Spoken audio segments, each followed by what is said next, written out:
Hello लोगोफोर, नोंथांमोननि गेजेराव आरोबाव मोनसे गोदान भिडिअनि आपडेट लानानै फैलायबाय। नोंथांमोना नैबे गोदान भिडिअखौ दासिमबो नायाखै, अब्ला नोंथांमोना बे भिडिअनि गेजेरजों नायनानै लानो हागोन।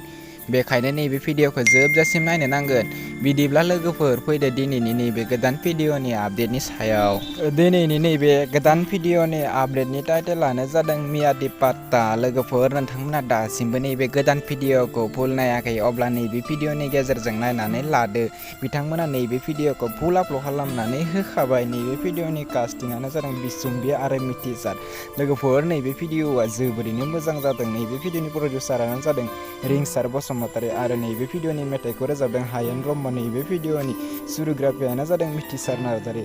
लोगोफोर, नैबे भिडिअआ जोबोरैनो मोजां जादों। नोंथांमोना बिथांमोननि जिउ प्रडाक्सन इउटुब चेनेलाव थांनानै नैबे गोदान मिउजिक भिडिअखौ नायहैनो हागोन। दासिमबो बिथांमोननि इउटुब चेनेलखौ साबस्क्राइब खालामाखै, अब्ला बिथांमोननि इउटुब चेनेलखौबो साबस्क्राइब खालामनानै होदो, बेफोरबायदि गोदान भिडिअ नोंथांमोना नायनो थाखाय।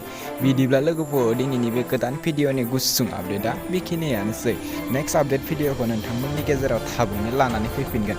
आंनि भिडिअ गोदान भिडिअ नायबाय थानो थाखाय आंनि बे चेनेलखौ साबस्क्राइब खालामनानै बेल आइकनखौ अल क्लिक खालामनानै लादो।